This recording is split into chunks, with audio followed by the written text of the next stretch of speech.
Thank you guys for tuning in and the ones that will be watching this later on as well. As it was said, my name is Ben Tice, owner and director of Skol Marketing. We help small to medium-sized businesses get online and establish their online presence with web development and design, as well as then enhance their online presence with SEO, SEM, and social media. But my favorite part of my job is partnering with great organizations like Skol to really be able to kind of dive into these topics and really kind of teach you if this is something that you're going to do internally, if you're hiring someone else to do this, like an outside agency, or maybe you're having another employee kind of do this, it's really good information to kind of know what these things are, why they're important, and ultimately how we can even implement them or at least educate ourselves. So for those the ones that are implementing it, we can at least have those constructive dialogues and kind of know what's going on. So with that said, we're going to go ahead and get started. If you guys do have any questions, feel free to kind of ask. I will address all questions at the end. And just as another note, this is being recorded. So just know that you guys will get a copy of this presentation along with the slides. So welcome everyone to Growing Your Business with SEO and Google. Today, we're going to really kind of dive into the beginning of understanding search engine optimization, understanding how Google and other search engines are reading our site, and in thus how we can position ourselves and our business and our online presence to be able to kind of create that relationship with Google. So ultimately we can rank and get people to our site that are looking for our products and services. So really just to make sure that we're all on the kind of the same page here it's just understanding what search engine optimization is. So SEO or search engine optimization is really, if we just turn that phrase in on itself, it's optimizing our search engine presence. Understanding how Google and Bing and Yahoo and all the other search engines that you can see down there, what they're looking for, how they want to read yours, and what makes it easy for them to understand what you do and how you would be of benefit to their users.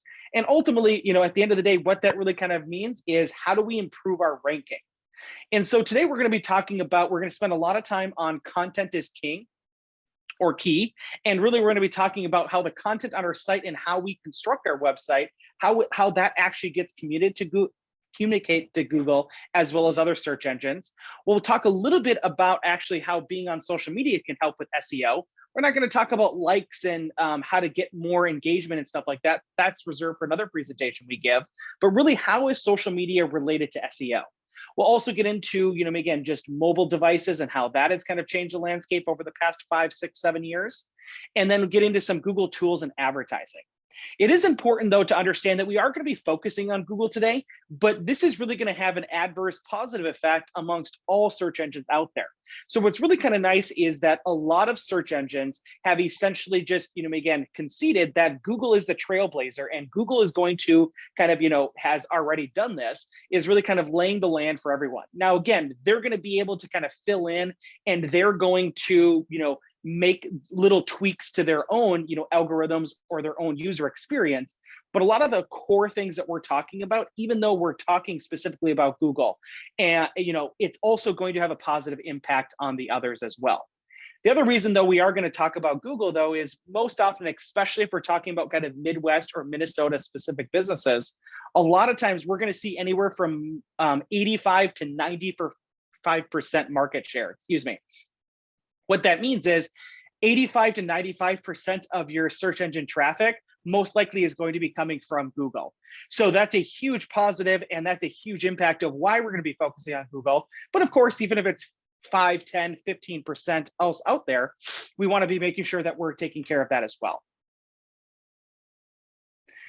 So also, when it comes to dollars and cents, why this is important. And we're actually excited. We're actually just going to be getting the new data here in about another month or so from Google.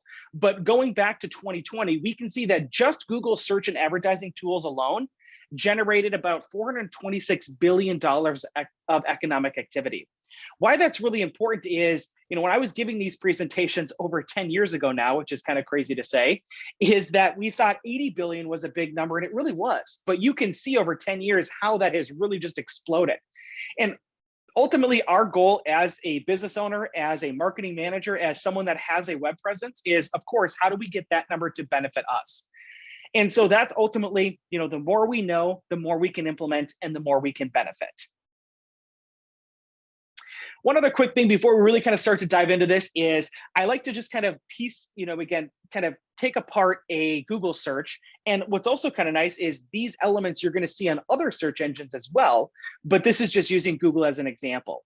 So anytime we do a search, if that's a letter or we're speaking into our phone for, our speakers or our watches, or we're typing it, whatever it is, if we say one letter or a paragraph, so to speak, that's considered a search query. So anytime we search, that's called a search query. When you do a search, you're mainly going to get about 4 main different kind of elements that you're going to see on a Google or other types of search. There might be a couple different ones, like, again, sometimes there's image ribbon, sometimes you'll even pull in Twitter, or there's just some other kind of ones there. But these are really the 4 main ones that you're going to see. The first is paid ads at the top there. We're also going to see probably the 2 most important ones as related to SEO are going to be local listings, the little red pins on the map, which we'll talk about, and then also organic search results. This is exactly what SEO is. This is, where all those organic search results are going to do. And then to the right, the knowledge graph or ID card sometimes shows up, and that's pretty much just a visual representation of a local listing that Google is kind of highlighting. Most often this happens when you're actually searching for an actual business. But these are kind of the 5 main components that you're going to see in an average search result. So it's important to realize that there are 3 main types of SEO. We have back-end optimization, front-end optimization, and then off-site optimization. Back-end optimization is going to be a lot of the stuff that people usually just think of as SEO, and it kind of stops there. This is all of the HTML, and this is all the coding. This is all your settings. This is all your wizards and plugins. So, again, even if you're using Weebly, Wix, Squarespace, or you go up to WordPress or Shopify, they either have built-in kind of plugins or tools, or we can download things to kind of help us with SEO. That's all considered back-end optimization. Front-end optimization is everything that you can touch, see, and engage with on the front end of a website. So this is all the content, again, both images, pictures, videos, anything that's content related, of course. So like the actual words on your site, the different pages that are built, and, again, any type of media. So this is all the engagement. This is what your users essentially going to see is front-end optimization. And then last but not least is off-site optimization. This is going to be anything that's not, our actual website. So we're back end and front end are just dealing with our website. Offsite optimization is going to be like, for instance, social media accounts, local listings, YouTube accounts, your Better Business Bureau profile, anything, again, that's not your website, but pointing to it and representing your company on a different platform. That's, again, going to be offsite optimization. So you can see here that 2/3 of SEO is, of course, dealing with our website, but we still have 1/3 of it, a super important piece, which is offsite, which isn't even a part of our website.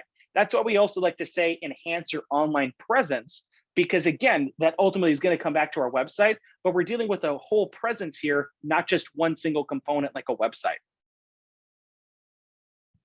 So we've got the 3 different types of SEO, and then they're really done in 2 different phases. And this is a really important kind of piece here. The first one is called foundational SEO. This is really laying the foundation to our relationship with Google. If you remember one thing from this presentation, I would say, remember that, the analogy of SEO. SEO is like having a long-term business relationship with Google. It doesn't happen overnight, and we have to be properly introduced to them before we can start building a relationship with them and be Google's best friend. That starts with foundational. And we'll kind of talk through that as we go, but this is really kind of just establishing your online presence, making sure you have enough, your service pages, making sure you have a website built, creating your social accounts, creating and optimizing your local listings. It's getting all of this kind of stuff set, created, optimized, and connected to Google. So Google firmly knows what you do, where you do it, and who you do it for. That's going to set our relationship up with Google. So again, they know these things. So now we can start shifting to what's called relational or ongoing SEO. And that's that, again, weekly, monthly, quarterly kind of basis where we're continuously working with Google to now further our relationship with them and become Google's best friend so that we can answer the why Google should rank us above other competitors when someone's searching for products or services that we want to kind of rank for. And so we see a lot of times what happens is people jump to relational or ongoing SEO, and they're essentially trying to be Google's best friend, but they haven't done foundational and they haven't set their service pages. They haven't set time and actually gone through all of the different components on their website to kind of be able to do that. That's what needs to be done first. And then it moves into creating that content on a monthly basis and being able to kind of connect with Google. So that's what we're going to kind of be going over a little bit here today. But these are two really important slides to understand, again, the different types of SEO, back end, front end, offsite, and then the two different types of SEO, the two different phases of SEO, meaning foundational and relational or ongoing. So why content is key. So this is really, of course, content on our website is going to be key to communicate to users and potential buyers. But also it's just as important to communicate to Google. And this is where we've kind of sometimes seen a little bit of a shift here, because for instance, UX and website design is really going more and more and more towards minimalistic and a lot of pretty pictures, kind of an Instagram feel, which again is great. But we also need to realize that, again, the content on our site still does help users understand what you do, where you do it, why they should buy you, what you're offering, prices, all that kind of good stuff. So there's a lot of marketing value there. But we also need to make sure that we don't forget about the content communicating to Google. So now that we can rank. And so it really kind of starts again with building content around keywords. It's important to understand that how Google reads your site is with a technique called the Spyder Technique. Really what Google does is they send little bots onto your website. They kind of scan and crawl your website to really understand and read all of the content on there, and then really kind of glean the meaning of all of that content. So how we can influence that is having a sufficient amount of content and making sure that we have pages, for different services and stuff like that, which I'll get into. But also, before we start creating that content, we really should do some keyword research. And we take a lot of our clients either through a similar exercise or, again, you can go further in depth into this, but really it's understanding what, how you would do keyword research is it's answering these kind of questions or, lists, so to speak, it's listing out our demographics. Who are we trying to go after? It's listing out our services or our products or product categories in another list or two, depending on your business and what's applicable. And then last but not least is, where are you trying to do this? Are you a local company? Are you a national company? Are you a worldwide company? Really what we do then is we can take those lists of, again, the different services, the different products, the different demographics, the different geographics, and we can start to now create keywords that we know people are either going to search for or that we might be able to discover have high value that we can start creating content around. So even one of the other lists that you could do is, you can start putting these together and actually using phrases and, again, what people would search for that you think as your clients, what you'd want to kind of show up for. What we do then is we take all of these lists and technically you could just go, again, right from there. That's not really, again, too comprehensive because you're only one data point and one assumption. So what you want to use is then kind of technology to kind of reinforce or validate what you're doing. But every time you do this, I can guarantee you're going to discover a new term. You're going to discover that maybe the term that you were going for is super high competitive and may not have the ROI or return on investment with the amount of resources of time, energy, or budget that you'd have to put into that to actually get that value out. So that's why I recommend two tools here, and both of them have freemium models, which means you can use some of them for free. And then if you get to a certain level, you would have to pay for it. But they're, the two platforms are called Moz and SEMrush. Why I recommend these is essentially, again, what we're able to do is we're able to take these lists and these data points and this data that you've essentially kind of created as the business owner, business manager, whatnot, and be able to put this into the system. And again, we're going to validate, but also probably just as and more importantly, we're going to discover new ones, as well as then we're going to make sure that the key terms and what people will be searching to find us have a good return on investment. One key factor that a lot of these platforms do, which is really kind of cool, will show you the competitiveness of every single keyword that it essentially creates for you. So of course, it's on a low, medium, high kind of scale, but that can be super valuable to you. You might find a key term, for instance, that's only searched 50 times per month instead of the one that you wanted, which was searched 1,000 times a month, but the 51 a month has a low competition, whereas the other one has a high competition.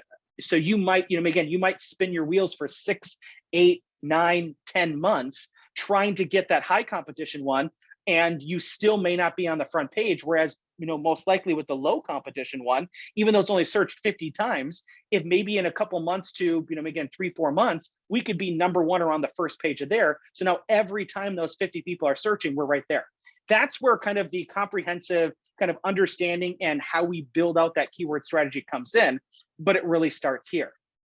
So once we've made those lists, once we've validated it or discovered new ones with Moz and SEMrush, and there's some other tools out there if you prefer, then what we can kind of do is we can use those keywords to kind of create content. And so, again, really I like to tell people is start with your services or your product/product categories. Those are the most important pages on your website. So again, if you're a service-based company, start making sure that every service you offer has a single page. What we don't want to have happen is just a single page that has all your services listed. You can do that from a visual perspective, but then you better at least link to those further in-depth pages. Like you'll see that at Skol Marketing. If you click our services, you can get a page that just has all of our services listed, but then each service has its own page, at least one page to kind of go further in depth. That's what we want to essentially kind of do. So every service or main demographic or product category should have its own page. And the 3 buzzwords that we want to, again, remember when we're creating this content is unique, natural, and relevant. And so really what we're kind of getting at is, we don't want to just be copying and pasting content. We want to spend the time either, internally or potentially externally working with someone to create, again, new and engaging, again, content. We want it to sound natural. Don't just shove keywords in there. Believe it or not, Google actually has part of their algorithm and has a software that can actually look at that and kind of read that. And you can get penalized if you're just shoving in keywords. Also, again, relevant, this a lot of times comes to blogs. You always want to be kind of, up to date and want to be kind of, known as an industry expert. And this can kind of help that when it's relevant. And that kind of leads us into, again, this, we want to have a significant amount of content. So a lot of times when I talked about like foundational and ongoing relational, here's an example of that. You going back either right now, or if you're rebuilding a website or whatnot, and looking at resetting that foundation, is looking at service pages, either refreshing that content, fleshing out that content. Maybe you only have 100 words on that page. Maybe we need to get that to be further. So that's going to be kind of foundational, setting all of those service pages, those product category pages. Blogs are an example of something that would be ongoing or relational SEO, because those are going to be done on a consistent basis. So just a couple, again, little things to kind of remember. When we're looking at the amount of content to potentially produce per page, I usually recommend to try to at least get to that 300 to 500 words per page. 500 is usually like the number that I really like to kind of stay around, but 3 to 5 can be sufficient enough. And a lot of times, most likely, usually when people start writing about your services, what you offer and things like that, it's usually going to come pretty easily to kind of get to that 300 to 500 mark. That's usually kind of a paper that you wrote in high school or college that's double spaced. So it's pretty easy to kind of get to that, but that does start to at least give us enough sufficient amount of content that Google can really start to glean the meaning of that, using those keywords that are there, not to just shove in there, but to know that we're going to create content, at least utilizing some of those keywords, putting them into the pages, as we can kind of, find ways to kind of do that. And another really good important piece to know too is this is more than just words. And what we're talking about here is that, of course, we can do pictures and videos, but also making sure that it's structured correctly, meaning that we just don't want, a bunch of black text on a white background. Split it up with some, again, user experience design on your website. If that's different color blocks, if that's adding pictures, if that's adding videos, believe it or not, that type of ratio is something that Google also looks at and something we want to, be aware of. So it is, of course, the core essence of this is going to start with the content, but also how we lay that content onto the site is also going to be very important. And this even brings us up into video content. I kind of alluded to that before. And so, you can use any other platforms you want, but highly recommend YouTube. So YouTube's the second largest search engine in the world. Google owns YouTube. So Google has number 1 and number 2. So we can definitely, get a lot of value out of, again, YouTube and videos. I highly recommend, for instance, that, you guys check out one of our workshops that's on YouTube and video if you really are going to start creating and know how to get the most value out of that. Couple other things to know too is make sure that our website is kept up to date, not only from a technical standpoint, but also from a content standpoint. Not only obviously does that help with marketing and making sure our users know our most up-to-date information, but also it's going to help from a technical standpoint and making sure that our website is kept up to date from that.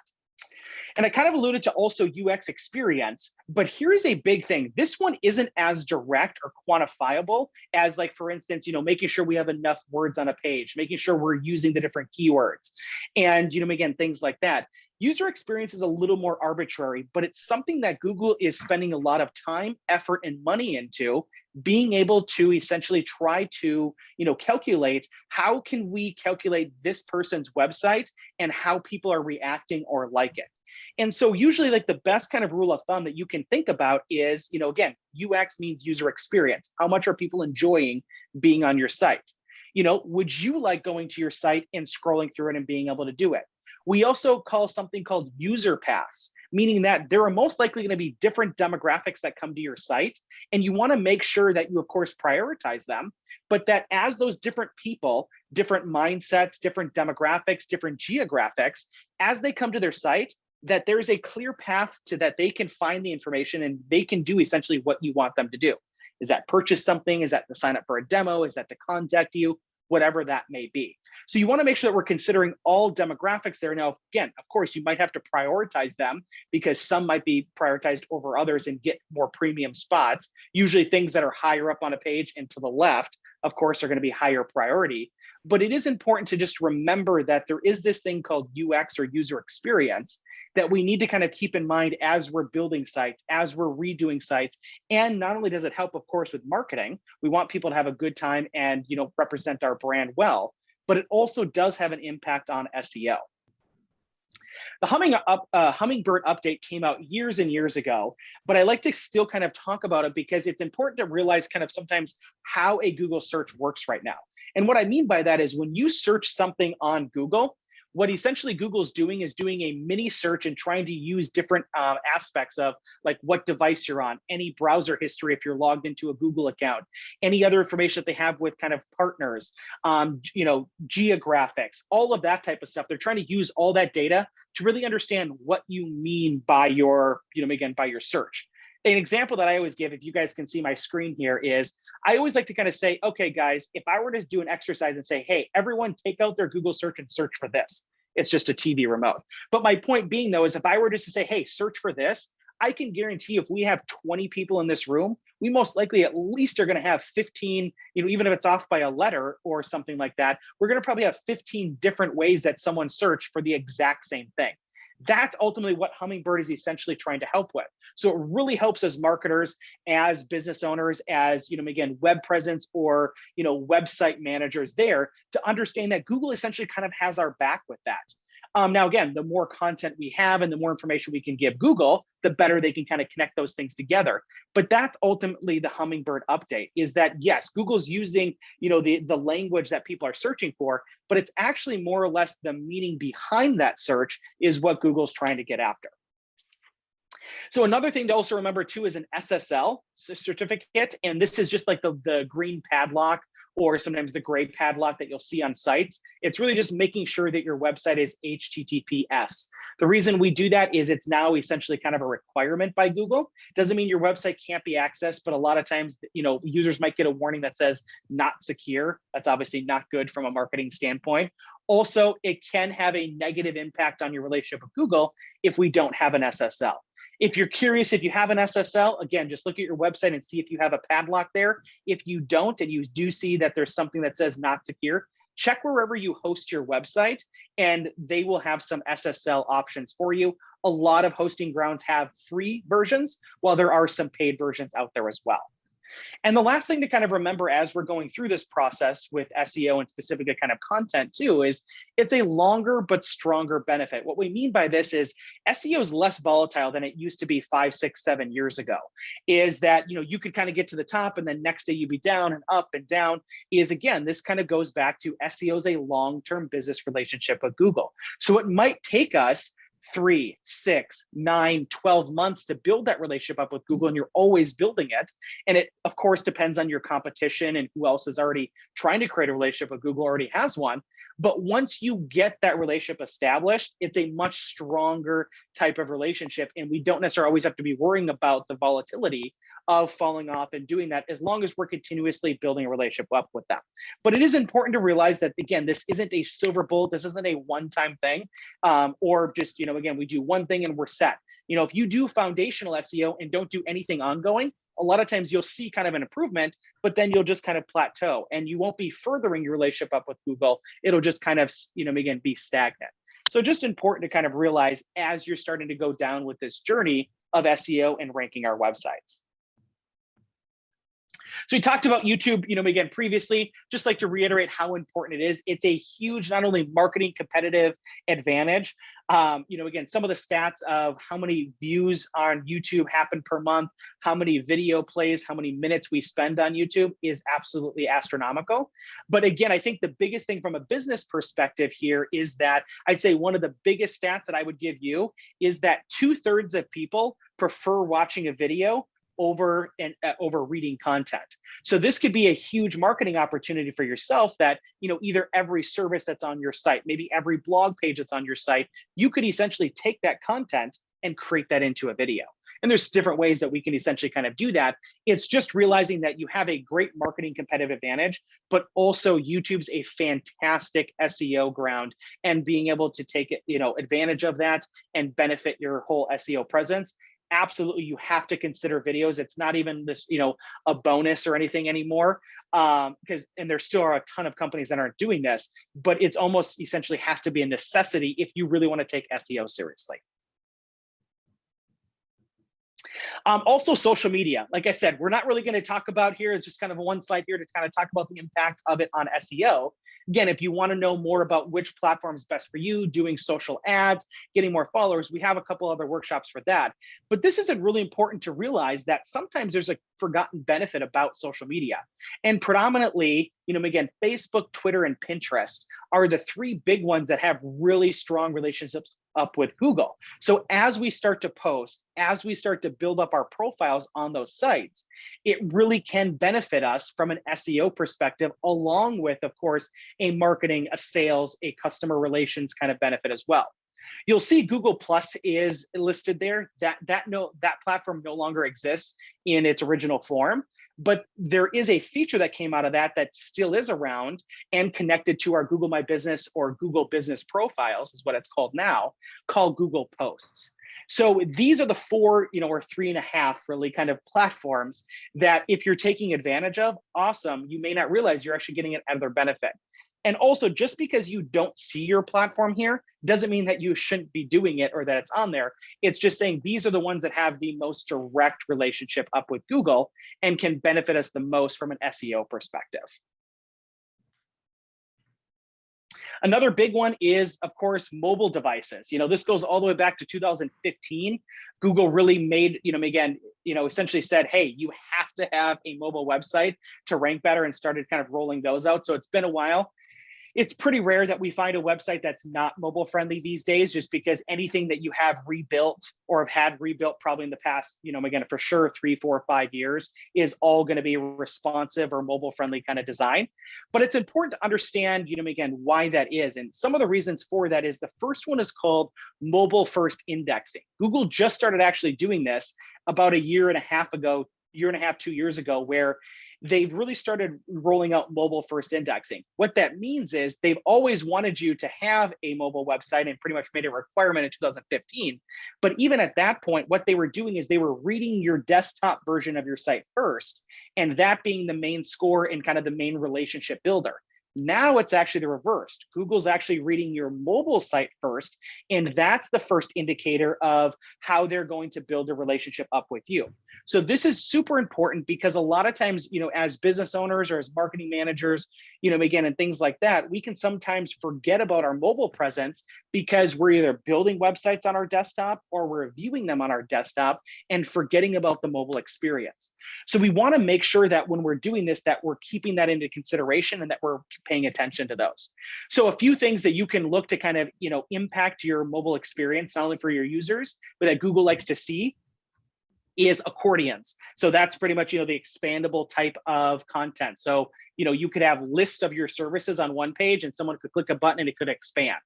That's, again, really kind of nice, because then also gets into people don't have to scroll and scroll and scroll. We need to remember where our call to actions are. We need to remember anything more to the left of your page and up, again, higher up is going to be prioritized, and that's what people are going to see first. So we have to be cognizant of that as we're building websites and as we're actually implementing this out. And also the different types of media that we're playing, making sure that we're not slowing down. So when it comes to pictures or backgrounds or videos, all of those things are great to kind of have. We need to make sure that they're formatted and put into our mobile site, again, effectively and efficiently from there.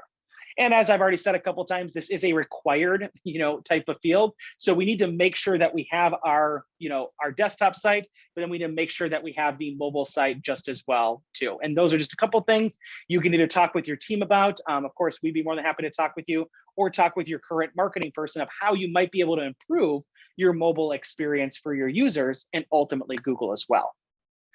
So another key one is local listings. And so I've kind of, referenced these a little bit before, but the biggest one is Google. So it used to be called, until actually this year, Google My Business. They're now changing the name again. I think we might be on our 4th or 5th name now, since I, worked at Google about 12 years ago.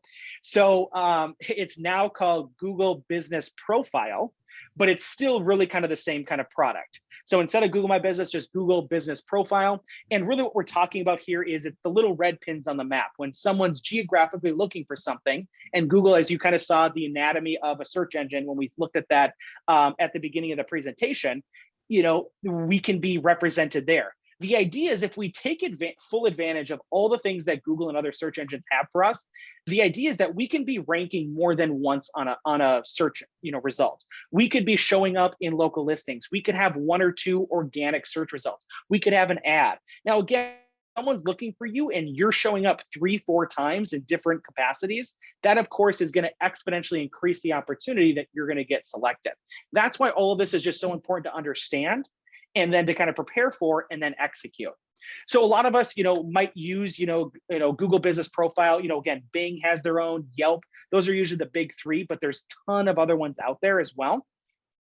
But again, this goes back to that tool of Google Posts. So if you have a Google My Business / Google Business Profile out there, is absolutely start to look to utilize Google Posts. Very similar on how you do a post on Facebook. You can do one here on your Google, again, profile, and to be able to kind of have that help you kind of rank better, as well as have more people see that content. So if you're having events or blogs or sales, it's a really good way to kind of do that. Of course, reputation management, meaning like, again, the reviews and different things that start to come in. Also with Google, we can get now text messages and we can get questions asked of us. All of those things kind of go into reputation management. And those are obviously really important. Not only do they help from a marketing standpoint, of course, we all want 5 stars. We don't want 1 stars, those types of things. But believe it or not, having better reviews and you taking the time to respond to them can also have a positive impact, and responding to both the negative and the positive ones. And so being, of course, some of that helps from a marketing standpoint, from a visual, somebody's visual presence of coming onto your site and seeing that, or on Google, but also it can have an SEO benefit as well. Now, one thing that we want to try to make sure of when we're doing local listings, as well as when we're just kind of keeping, this is just a good rule of thumb. It's an acronym called NAP, N-A-P, and it stands for name, address, phone. You want your NAP, name, address, phone, to be as consistent as possible across all platforms. This, again, this usually becomes if you've moved a couple times or changed names, but sometimes, when people have got the Inc. and the LLC and we just want to try to clean that up as much as possible. Now, there's a couple tools out there that you can use. Of course, you can do these manually. And I do recommend, if you're doing like Google, Bing, and Yelp and stuff like that, that you do some of those, manually. Again, Google being the biggest one by far, and some of it depends on what your business is too. But there's a platform called Moz Local. Now, again, you might remember the name Moz because they also have the keyword, again, discovery tool there that we were talking about. But they also have a local listing platform called Moz Local. What that essentially allows you to do is they connect to a lot of these different databases, and you're able to start to kind of clean up your NAP, either create listings, be able to verify and own those different listings that are on those platforms. So you don't have to spend your time doing those manually. There's another one called Yext, excuse me. So it's Moz Local and Yext. Moz Local usually is definitely cheaper, but takes a little bit longer to kind of take an effect. Yext is going to be more expensive, but is going to happen a lot faster. So you can kind of see and kind of compare those. But again, those are Moz Local and Yext. They are paid platforms, but they can save you a lot of time and effort and make sure that we have our NAP as well as many local listings as possible out there that, again, are linking back to our site. This is one of those things that help with offsite optimization. Now, just a couple of tools, again, Google tools that I always want to either do PSA announcements for, or just make sure we know about them. Google Analytics, we actually have 3 different workshops on Google Analytics. So if you really want to dig deep, I encourage you to kind of check those out. But Google Analytics is super important is because this is probably the only thing that we're talking about today that by just doing it doesn't really help you rank better or create a better relationship with Google. But what it does is it helps you understand who's coming to your site, discover different opportunities, even some pain points on your site. So of course that we can fix those up and have a more positive impact for our web presence as a whole. So that's what we're able to kind of do with analytics. The other reason I love, just pointing about analytics anytime I can is not only is it, again, imperative to really understand what's going on in the value of SEO, the value of SEM, social media, all of those things. It also, it's important to know though, is you have to make sure that Google Analytics is running correctly because Google Analytics cannot retroactively go get data. So you want that to be running as fast as possible on your site so that it's gathering that data. And even if you're not ready to analyze that data, you're then able to kind of go back at any point and be able to then kind of access that. So that's why Google Analytics is super important. Google Analytics is now coming out with a 4.0 version that is going to be actually a pretty big transition. So if you've been using Google Analytics for the past, 2, 6, 10, 15 years, this is going to be a really new kind of transition for you. And I encourage you to kind of check that out. We do have a workshop on that one as well, but it's still analyzing data just like, classic Google Analytics was. It's just the way that it's doing it and the way that it represents it to you and you engage with it as a business owner, as account holder is just going to be different. Another super important tool is called Google Search Console. So Google Search Console is a great tool. It allows you to see how Google sees your site. So we're able to kind of, if there's any issues, of course, that's where kind of the alerts come into play. Super helpful. We'll be able to get kind of warnings, which are saying, it's Google saying, hey, we noticed this on your site, and it's not imperative that you fix it or change it, but we would recommend, and I think it would help us and ultimately help you if you did that. And then there's also red errors that you can get that, of course, are like, okay, hey, you really need to fix this now. If you don't, this is going to negatively impact our relationship with you and thus potentially your rankings. So we can get some basic analytics. We can even get some cool keyword data there as we're starting to kind of see what works and how we're ranking. And then also another thing you're going to want to make sure you do is called submitting a sitemap. A sitemap is pretty much a live file of your site. So every time you add pages or make changes, it's doing that in this type of file. And it's pretty much a skeleton of your website. We can essentially submit that to Google here, and it can have Google understand our website better, as well as we start to blog, as we start to make changes on our site, eventually Google would get around to it. But what this allows is for you to kind of raise your hand and go, hey, Google, I've got a change here. I want you to re-index my site, and it can happen at a faster point. Now, how to create that sitemap and how to update that, you can either Google that because it can be different depending on your website builder. Also, Google will give you some examples and some instructions on how you then can upload that to them. But absolutely, Google Search Console, it's been a tool that has really grown over the past 2, 3, 4 years here. It was always valuable, but now there are a ton more things that we can do with Google Search Console, not only from the analytics and the keyword data, but with the sitemap and alerts and just some of the SEO things that we can get are much more sophisticated than they used to be. Okay, and last but not least, for some of the Google tools before we wrap it up and turn it over to you guys for some questions is going to be Google Ads. Now, again, this is another one that we have a workshop on. The reason I just like to mention Google Ads here is, of course, it's its own category separate from SEO, but it is related and connected to SEO, especially understanding that the better relationship we have with Google with SEO can actually positively impact our Google Ads. Of course, Google's going to take the money when they can, but if they have a better relationship with you and better trust, they're going to give you a better position a lot of times with a lower, cost per click or cost to you, because they trust you more and want you represented for their users slash clients, Google's clients and users when someone's doing a search, then potentially someone that they don't know of. So it is a one-way street. It does, again, you can't run ads and think that that's going to help your website rank better. But again, having better SEO can help your ads rank better. So they're connected but separate. And ultimately, again, they do work phenomenal together. And also, even just from a marketing standpoint, as you start to layer in, SEO, then SEM, again, like your PPC or Google, pay-per-click ads, that's essentially what we're talking about here. And then into social media, all of these things kind of feed off of each other. And that's ultimately what we're kind of getting towards, is creating these different types of channels that we can, really keep communicating to Google in the same kind of, what we do, where we do it, who we do it for, and just keep reiterating that either with base content, that foundational piece, or that ongoing content, and ultimately just, get to users on different channels in different ways while we're also building up a relationship with Google. So that's ultimately what we're kind of looking at. Again, SEO is that long-term business relationship with Google. We talk about SEO, the content is key, absolutely making sure we have those lists first, that we create service pages, product category pages, that social media can help, mobile devices, the different tools like analytics and Google Search Console, and understanding how ads all fit into this.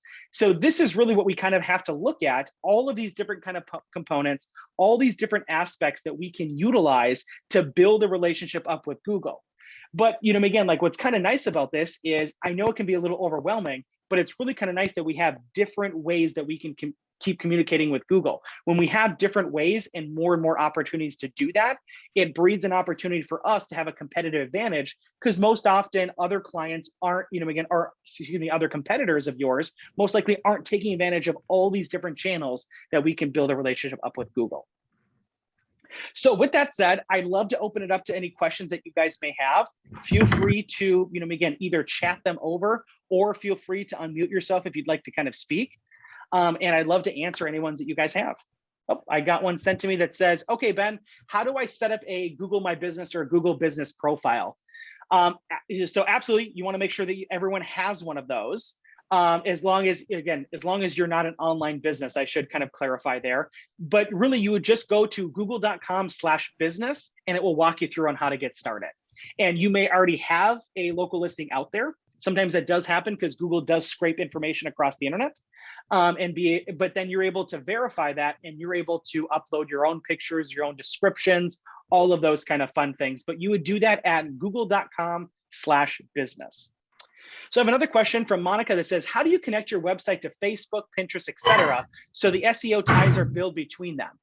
And that's a perfect question. And really, so Monica, the answer to that would be really how you kind of connect them together is every one of those platforms has a website section. So in the about section of your Facebook page, in the about section of even, again, your Instagram, your LinkedIn, your Pinterest, your Twitter, they all just have a, website URL type of section. And as long as you put in your, skolmarketing.com, that's essentially what connects them, because your URL is what connects all of this together, because there might technically be 5 Skol Marketings in the world, but there's only one skolmarketing.com. And that's the key to it. So it's really just simply adding that into the account in your about section. And that's how you're able to actually connect those together. And that's what Google sees. And that's how you're able to connect and get the value of SEO. So Monica just did a follow-up question that says, so that relationship will only start building if they click on the website in the about section. Well, so not necessarily. Again, like you can create a Facebook page, and as long as you just have that URL in there, all the content that you're doing on social media will have a positive impact. It doesn't necessarily have an impact. It doesn't necessarily mean that people need to be clicking on that. It's just having that one-time connection. Again, this is what we kind of, would refer to as foundational SEO, would be just setting those up. And that's why foundational SEO is so important. It's one of the biggest mistakes a lot of people make is we forget some of these little things of, making sure all these platforms are connected to your website. Another really good analogy that you can kind of think about from a web presence standpoint would be kind of a bike with, again, different spokes. At the middle of your bike would be kind of your website, and each spoke is kind of a different, again, is a different page on your website, is a different Facebook page, is a different local listing, all of these things. And the more things that we have that are connected to that middle of that bike and that spoke, the stronger the wheel is. And that's ultimately what we're trying to do here, is to get more spokes. Now, again, some are going to be a little more value or maybe a little thicker in this kind of analogy here than others and offer more support, but every single one of them is going to have some type of value to it. And it ultimately builds it up so that we have that good relationship up with Google, or in this case, we have that strong wheel. So we have another question that says, I have is ideal length of YouTube videos. So that unfortunately is a really hard question to kind of answer. What I would say is to check out our YouTube workshop, because we definitely go more in depth into that. But the easy answer, or the basic question that I can give you, is it depends on the type of video you're doing. If you're doing a how-to video, or like for instance, Skol Marketing, like we record all of these videos and we put them up on our YouTube channel. So these are going to be anywhere from 45 minutes to 75 minutes. Again, you normally wouldn't have 45 to 75 minutes as a commercial, but it's more resourceful. So if you're doing more resourceful or informational type of content that's of, again, of use to someone, it can be longer. If you're doing more of like the, hey, this is what our service is, and this is why you should, buy us, or, again, hire us or whatnot, then usually around the 30 to 90 second mark. Awesome. Well, I don't see any more questions that have come in. If you guys do have any further questions, I encourage you guys to reach out. That's why I have my contact information here. I'm more than happy to, again, answer any questions you guys have. And no offense to lawyers, but we're not like a law firm where we'll just, again, mark you and charge you for questions. That's why we're here. It's our passion to kind of give back and to, have you guys have all of this resource and this information. So I encourage you to check us out. Also, I encourage you to check out our future workshops at skolmarketing.com/workshops. You can see all of our live ones. And I kind of alluded to it with the YouTube one, is if you also want to see all of our at least categories of our previously recorded workshops, you can see them on our YouTube channel, which you can just search for Skol Marketing on YouTube, or you can find the link on our website, but you can also watch any of those on demand as well. So with that said, the last thing I'd like to offer for you guys is we also do a free, no obligations consultation. I know that a lot of this stuff can be heady and it's kind of more classroom style, and some applies to others. But if you ever just want to take us up on a free consultation, this isn't a sales pitch. If you want to talk about our services and what we can do for you, more than happy to talk about that. But if you just want us to look at something, you have some further questions that you'd like to kind of, go into to make sure that your SEO, or even if it's YouTube or ads and something like that, I really encourage you to take us up on that. It's something we just do as a thing that we give back to people and to give back to kind of the community. And you can simply just, reach out either via email or our contact form and just request one of those, and we'll get that set up. But with that said, I want to thank you guys for tuning in. I hope you guys took away some useful information, and that you guys have a great day, and Skol.